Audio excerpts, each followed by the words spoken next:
सोचिए, एक ही घर में 7 लोग सो रहे हों और उसी घर में उनकी अपनी बेटी हाथ में मौत लेकर खड़ी हो। आज की कहानी उसी रात से शुरू होती है। कहानी एक लड़की की जो किताबें पढ़ती थी, लेक्चरर बनना चाहती थी, लेकिन एक रात उसने किताब नहीं खून लिखा और उस खून से पूरी दुनिया हिल गई। आज की कहानी में हम बात करेंगे शबनम और उसके प्रेमी सलीम की। आइए शुरू करते हैं। अमरोहा के बावनखेड़ा गांव में शबनम के पिता शौकत की बड़ी इज्जत थी। चूंकि वह कॉलेज के लेक्चरर थे, इसलिए गांव में किसी को कोई जरूरत पड़ी तो वह उनके पास आ जाते। शबनम का एक भाई इंजीनियरिंग और दूसरा भाई एमबीए कर चुका था। शबनम खुद पहले इंग्लिश से फिर भूगोल से एमए कर चुकी थी। पिता की ही तरह लेक्चरर बनने का ख्वाब था। तभी शबनम को प्यार हो गया।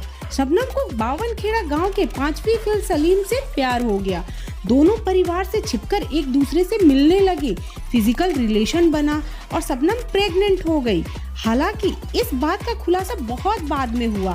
प्यार की बात शबनम के परिवार तक पहुंची तो पिता शौकत के अलावा दोनों भाइयों ने भी एतराज जताया। शबनम ने सभी को समझाने की कोशिश की, सलीम को अच्छा बताया, लेकिन बात नहीं बनी। परिवार अपनी जिद पर अड़ गया कि वह सलीम को भूल जाए। शबनम के सिर पर अब खून सवार हो गया था। उसने मान लिया था कि परिवार को खत्म करके ही सलीम से निकाह किया जा सकता है। इसलिए उसने सलीम से जहर मंगवाया। सलीम ने 13 अप्रैल 2008 को बाजार से जहर खरीदकर उसे दे दिया। 14 अप्रैल की सुबह तक परिवार के सभी घर पर ही थे। दोपहर में दोनों भाई शहर के लिए निकल गए।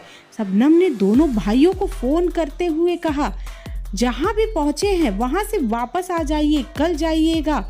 भाइयों ने शबनम की बात मान ली और घर वापस आ गए। शबनम के घर में उसकी भाभी और मौसी की बेटी ने मिलकर खाना बनाया। रात 9 बजे तब सभी ने खाना खा लिया। तभी शबनम ने पूछा, कौन कौन चाय पिएगा? सभी ने हाँ में सिर हिला दिया। शबनम ने उबलती चाय में जहर की पुड़िया खोली और मिला दी। सभी को चाय दी, लेकिन खुद नहीं पी। चाय पीने के बाद सभी अपने अपने कमरे में गए, जहां उनका दम घुटने लगा और वे मर गए। शबनम को जहर पर यकीन कम था, इसलिए उसने सलीम को फोन करके बुलाया।